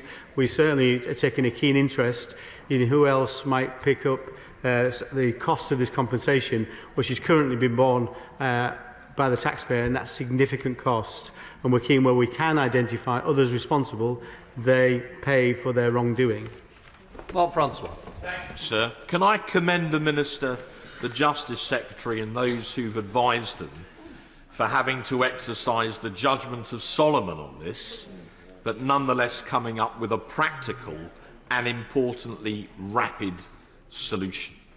On Fujitsu, they're a multi-billion-dollar company with numerous government contracts, including a number with the Ministry of Defence. They have persistently, for years, been reluctant to admit the weakness in their system. Does the Minister agree they now have a moral duty, if not directly a legal one, to put right that wrong? We should review all their government contracts, and if they won't do the right thing, which they should, we should consider suspending. Minister. Well, can I thank him for his comments, and we do see this as being practical and rapid, as he describes it. In the point of Fujitsu, been raised very often, and he's right to say significant government contracts for the MOD and I think HMRC as well, amongst others. I think it's right that we let the process take its course, that the inquiry looks at who was responsible for what. Who was responsible for this between the Post Office and Fujitsu? Who told people who to do what? And I think it's only right we have a process, therefore, where we do set some criteria, some parameters about who can access government contracts. And so those are conversations we should have when we've identified exactly who is responsible. We won't be able to do that for some months yet, but we're keen to do it as soon as we possibly can. Ian Paisley. Thank you very much, Mr. Speaker. This was an appalling travesty and impacted the lives of so many innocent people in all four corners of this kingdom, and our hearts go out to those people, and I really do welcome the swift action that the government is now taking to resolve this problem, and I hope that it goes some way to help those people through what's been a terrible time. Will he assure me that with regards to Northern Ireland, he will not allow any delay whatsoever in the implementation of these proposals? Excuses are used all the time, well, there's no devolved assembly in Northern Ireland. No devolved minister had any role in this. Therefore, there's no role for them with regards to dealing with the victims. Sort it out for them as quickly as possible there, please. Well, thank you for his comments, and that's exactly our intention. We are very keen to make this a UK-wide scheme so everybody knows exactly where they stand. As I said before, the same issues, despite the fact the legal system is different in Northern Ireland, the assembly of the cases was done by the Post Office in most cases, the vast majority of cases, so the same issues apply. So we don't want to see any delay. We will be engaging with the Northern Irish authorities, very keen to do that as quickly as possible. Dame Maria Miller. Thank you, Mr. Speaker. Can I welcome this announcement? And the evidence is very clear that hundreds of victims have lost trust in the criminal justice system. So we need an exceptional process that ensures every miscarriage of justice can be put right. But the scandal includes even more than financial redress. Reports that non-disclosure agreements were insisted on by the Post Office, which silenced victims, and particularly the family of former Postmaster Martin Griffiths, felt forced to sign a settlement with the Post Office with a non-disclosure agreement that hid events around Martin taking his own life for almost a decade. Will my right honourable friend urgently reconsider calls that I have made and others have made to ban the use of non-disclosure agreements in all severance agreements? And I'm glad to see his honourable friend, the MOJ Minister, on the front bench as well. I think both of them share my concern and want to see action. Minister. Well, a very well-timed question, I would say, with my honourable friend next to me here. She's right to say this is an exceptional process. As she is aware, non-disclosure agreements cannot prevent somebody going to the police, for example. That's not the point she was making.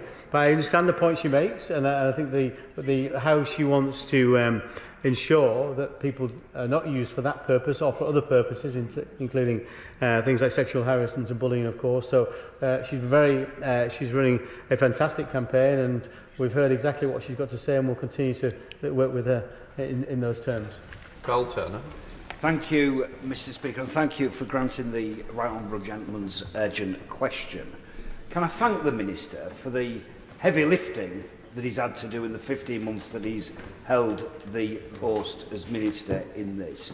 I also commend the Lord Chancellor for work that he's been doing behind the scenes, and he would have been taking some advice and guidance from the Lady Chief Justice. Can the Minister say what her guidance was in this? It's an exceptional matter to be legislating. We all support it, but we'd like to know what our guidance on this was. And secondly, I was instructed many years ago in 2006 as a defence lawyer.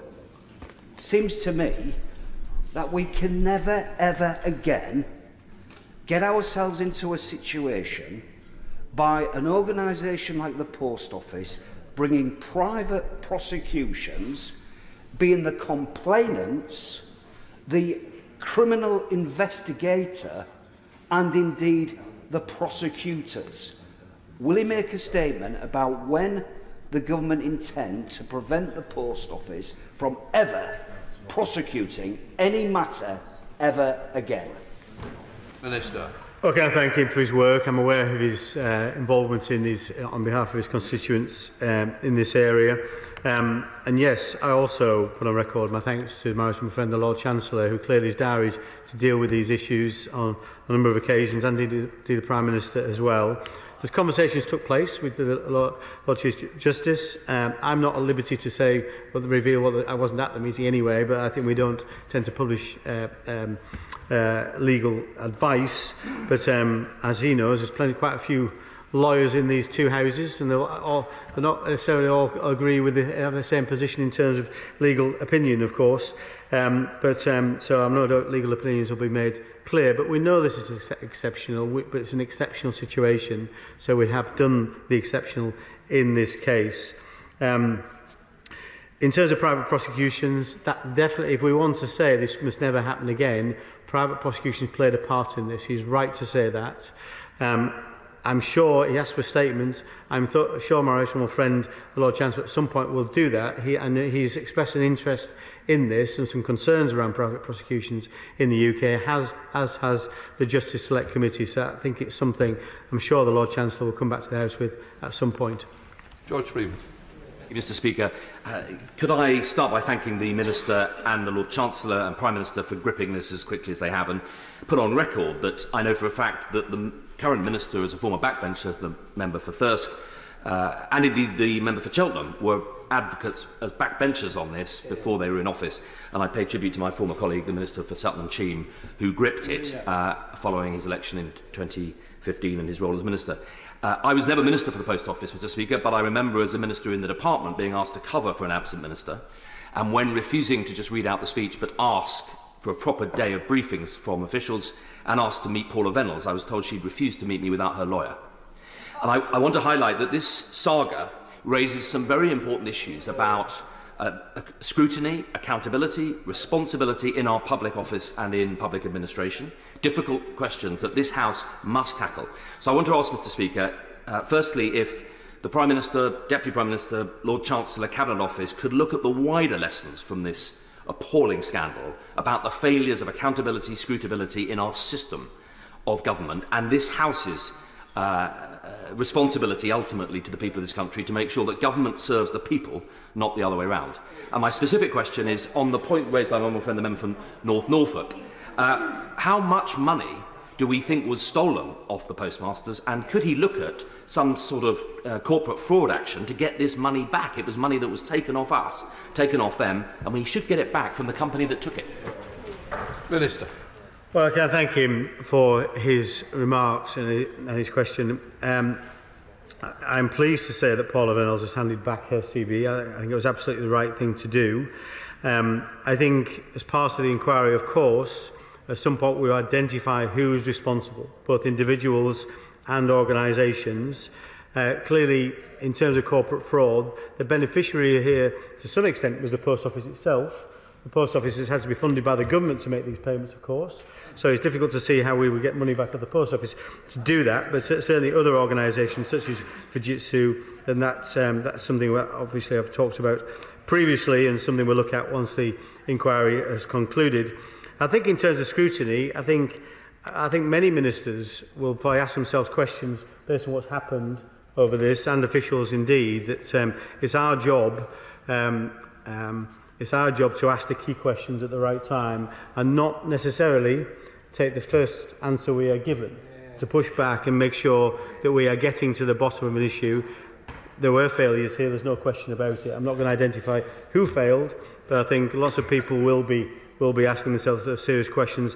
And indeed, the inquiry itself may well identify where we could have done things better. Liz Savile Roberts. Former Plaid Cymru councillor Noel Thomas's 16-year-long quest for justice has had enormous repercussions for him and his family. He faced imprisonment, bankruptcy and the loss of his home. He describes his 9 months in prison as hell on earth. And Noel's story has had wide repercussions throughout North West Wales. I know now of people who will not work on post office counters. This has meant that there are communities that have lost their post offices. Not just individuals have suffered this agony, but also communities have lost essential facilities. What assessment has he made of the loss of post offices following this scandal and the effect that that has had on communities, and particularly rural communities? Minister. Well, obviously Mr Thomas featured very heavily in the programme, and can I, on behalf of the government and the Post Office, apologise for what happened to Mr Thomas. It was such a moving story, and I think anybody watching would have been moved to tears by what happened to him and others in that dramatisation. Loss of reputation for individual postmasters, of course, and that's something people can get compensation for, but she's right to say that the Post Office network itself may have suffered some loss of reputation. I still believe our Post Office network is something that's hugely valued, and people hold in very high regard. Our citizens and our constituents hold in very high regard. So the key thing to make sure we have suitable provision in terms of Post Office network around the country is making them financially viable and sustainable.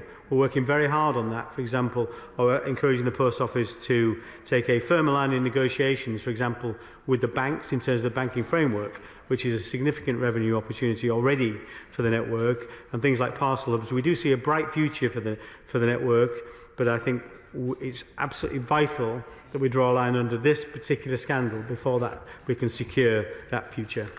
Dean Russell. Thank you, Mr Speaker. Firstly, can I pay tribute to the Minister for the work he's been doing and to be able to bring this to the Chamber at such speed. The two questions I've got, first of all, is about mental health.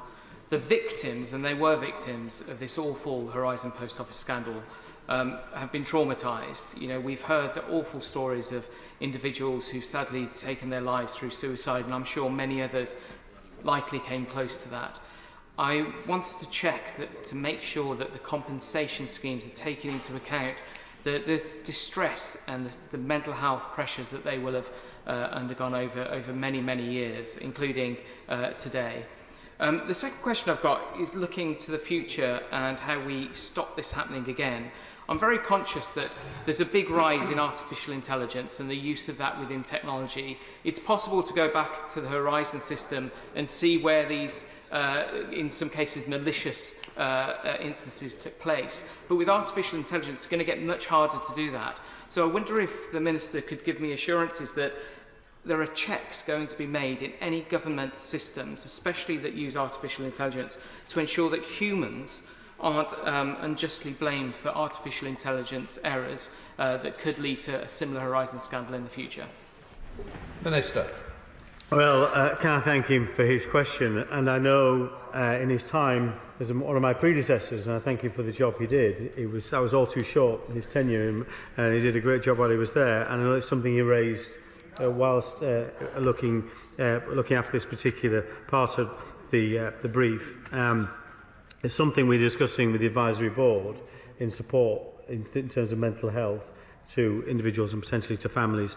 In terms of redress, that is something very much that compensation schemes take into account, and that's one of the reasons it takes a while to make sure people are properly receive proper redress in just assessment of the impacts of things like that. He raised a very interesting point in AI. I know it's another topic he's very keenly interested in, and certainly the issue of AI within prosecutions is something we should look at very carefully, and I'm sure my right honourable friend, the Lord Chancellor, is looking at it as part of his work. Clive Efford. Thank you, Madam Deputy Speaker. I commend the Minister again for his excellent work on this, and this is an unprecedented situation. I think that does require the solution that he is suggesting. Can I ask him again about no public interest cases, my constituent, and whether the situation's changed since I asked him about it on Monday, but also the Post Office. that we are having these new cases come forwards that weren't known about before. The Post Office must have a list somewhere. They must have known those people that were held in breach of, through the Horizon accounting system. And I mean, it may be possible that some people are out there frightened to come forwards because they've signed non-disclosure agreements. So is it possible that we could go to the Post Office and say, look, come on, cough up, and let's know who you're aware of that is out there that we haven't been contacted by to date, so that those people can then be written to perhaps by the advisory board and invited and encouraged to come forward and given the confidence to do so, because they may be out there frightened because they're going to be approached by the Post Office. And if anyone signs one of the agreements that he mentioned, I'm sure they're going to want to be given assurances that they won't be pursued by the Post Office ever again if they sign those agreements. Well, thank you for his question again on this, and he's been a regular contributor to on this particular issue. Public interest cases we're very keen to include within the scope of this. Currently they're treated slightly differently in terms of compensation. We're keen to make that's not the case, that everybody gets the same routes to compensation. It's something the advisory board has been very clear on, and we're keen to make sure that there is a single way forward for people who have suffered from convictions. In terms of people being nervous about coming forward, there's various different people who have written to people with convictions, including the CCRC.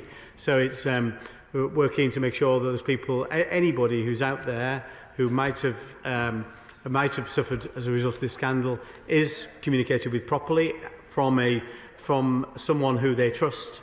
Very happy to talk to him and the advisory board about what we've done there, whether we've done enough, and whether we could do more. Bob Blackman. Thank you, Madam Deputy Speaker.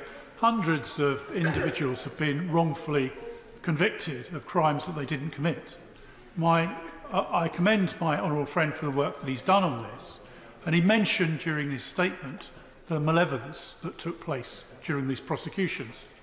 Why is it right that those individuals who gave false evidence are still potentially in post? Why are managers in the Post Office still in post knowing what had happened? And shouldn't they be brought to account and lose their livelihoods and their pensions rather than those people that were wrongly convicted? Well, the short answer to that, thank you for this question. The short answer to that is yes. If people are guilty of offences, ones that can be prosecuted, they should be. And there's all kinds of different routes might be available to make sure those people suffer as a result of their actions. And we're keen to make sure that happens. We think the inquiry is the right route for that, to be able to expose the evidence. Of course, our prosecutors can look at what's happening within that inquiry at any point, and the evidence that there's before the inquiry is open to anybody to see what's happening at that inquiry. So we would very much hope that that the inquiry will identify those responsible and suitable actions will be taken against those people and organisations. Nick Smith. Thank you, Madam Deputy Speaker. And what a sorry tale this is, isn't it? Can I say how glad I am to see a solution being brought forward for this scandal today. But the Post Office is owned by the UK government. It has a shareholder on the board, usually a senior civil servant. And what did these government shareholders tell ministers about this issue over the years? And so does the minister think this arrangement provided sufficient scrutiny over the Post Office for Parliament and the sub-postmasters, please? Minister. Well, I think it's fair to say no. The answer is no, because this scandal has occurred, and those failures must be a systemic failure somewhere along the relationship, whether within the Post Office or within the relationship with different parts of government. We don't know where that failed at this point in time. We're all very keen to see the outcome of the inquiry, which we should conclude by the end of this year, and a report will follow. And we're all keen to see what conclusions it arrives at, so then we can identify who's responsible and then decide what might be done.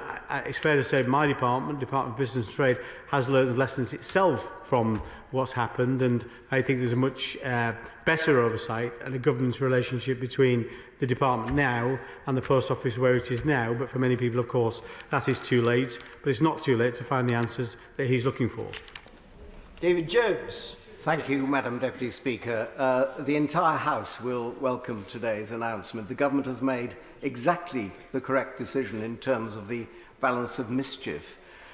Could my honourable friend say if the convictions to be quashed under the process he has announced today will include not only those where the prosecuting authority was the Post Office itself, but also those where the authority was the Crown Prosecution Service? And in terms of the latter, will the Ministry of Justice be carrying out a review of the decision-making process prior to the decision to prosecute? Minister. Yes, well, thank him for his question. And yes, absolutely, it is the case that we believe that cases here that were prosecuted by CPS would also come under the the overturning convictions would happen in those cases too, not least because the files themselves, were, as we understand it, were compiled by the Post Office based on their evidence. So it was even right and proper if the evidence wasn't correct. And we know that to be the case because of what's happened at Horizon and because of the behaviour of some of the individuals within the Post Office team, those responsible for investigations. Clearly inappropriate conduct there. So yes is the answer, and it's only right that we look at what happened. And I say my rational friend, the Lord Chancellor, is looking at the whole issue of private prosecutions, for example, and how those cases were put together, and then for how they were prosecuted. Vicky Foxcroft. Thank you, Madam Deputy Speaker. Many members across the House have referenced the ITV drama, and it may interest members to know that the director of Mr Bates versus the Post Office is in the gallery today watching PMQs closely and watching this urgent question closely, hoping for some positive news. So it is welcome that we've had some positive news, but they did have a few questions for me to ask the Minister. What they really want to know is what are the actual timeframes for overturning the convictions? I know there's been some answers on this, but a bit more detail would be helpful. And when will people finally receive the full compensation that they deserve? And when will those that are responsible finally be held to account? Minister. Well, thank you for your question. I wasn't aware the director is with us today, and can I just put on record the fantastic job that they have done in terms of bringing this to the public consciousness and indeed raising consciousness within this House itself. One thing that has resulted in is this statement today. I think we probably would have got here at some point anyway, but it's good to be here today at an earlier point than we would have been had that dramatisation not been aired. Time frame, she's right to challenge us on. In terms of the time frames for passing legislation in this House is always somewhat uncertain because it's not all within the government's gift, of course, as it passes through both houses. So we're keen to do it as quickly as possible. I think it was likely to be a matter of weeks because there's some work we need to do to make sure that legislation is in the right place. In terms of compensation, timescales for final compensation across all schemes, we're hoping to do that by August. Again, we're not in charge of all those timescales because it does require people who want to go through the full assessment route to compile the claim and submit the claim, and then we can respond to it in as quickly as possible.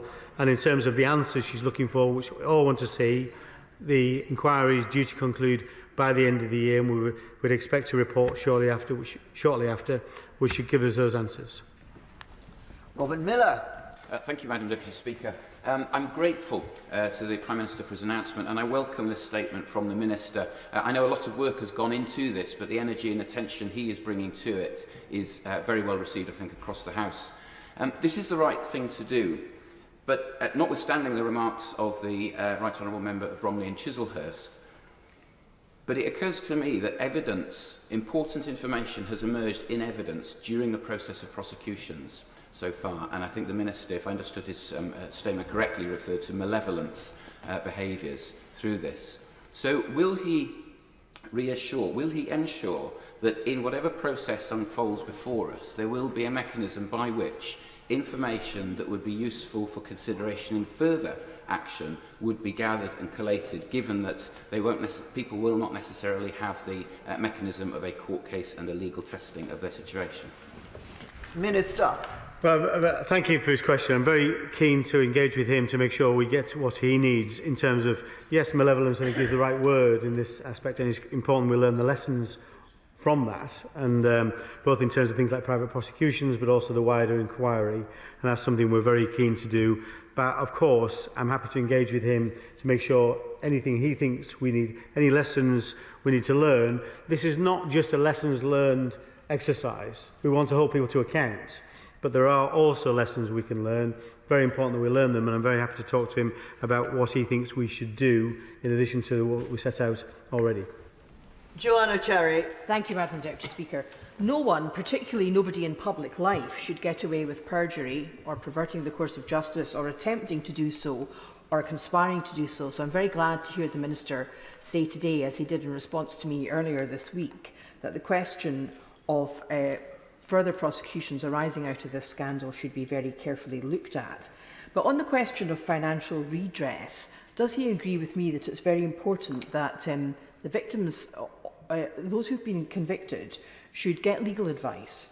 Because if, as I suspect, these prosecutions were malicious prosecutions, then the damages to which they are entitled could be very, very hefty, and it would be unwise to accept any offer, generous as it might be, from the Minister until they've got legal advice about what they would be entitled to if they could prove that these were malicious prosecutions.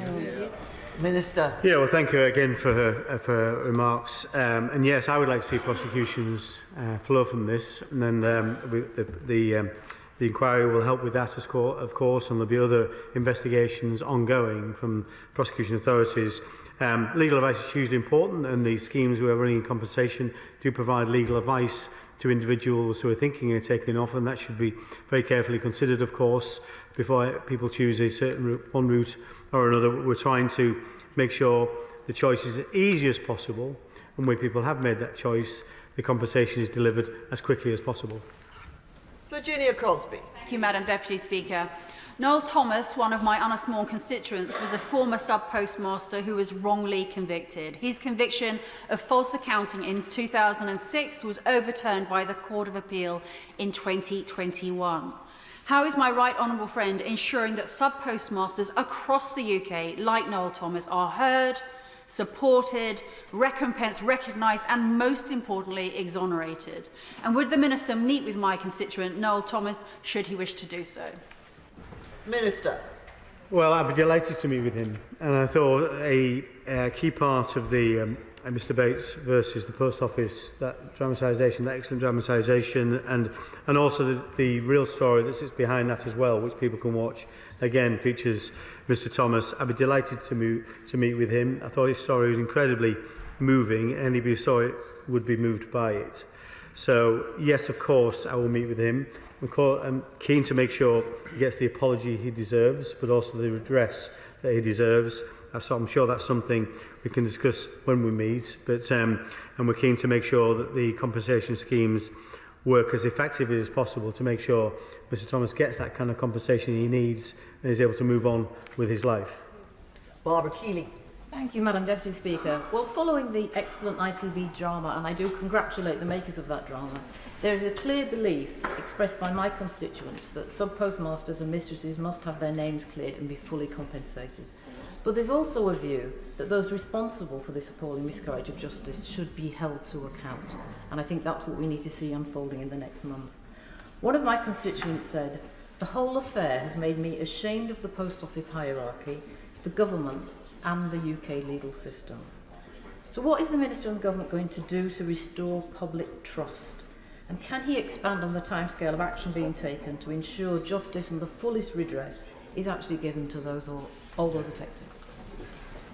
Minister. Yes, well, thank you for a question. I mean, having dealt with a number of different redress schemes over the years, one prior to this with some of the banking scandals we saw, my experience with victims, and certainly the same with the Post Office, is people want two things. They want compensation, but they want people to be held to account. Not least because if people are held to account, it might reduce the chances of this ever happening again if people know they will be held to account, and that acts as a deterrent, of course, as well as something that people want to see to make sure justice is served. So Of course, we're not in charge of prosecutions. They're done by our prosecution, various people in charge of prosecutions, the police and the CPS. I'm sure they're looking at the evidence very closely. It's already out there, and the further evidence that comes to light through the inquiry. The inquiry is due to complete by the end of this year, and hope to report soon after. So that's the inquiry side of it. In terms of compensation, as I say, we're keen to deliver all compensation by August of this year, and hopefully sooner than that.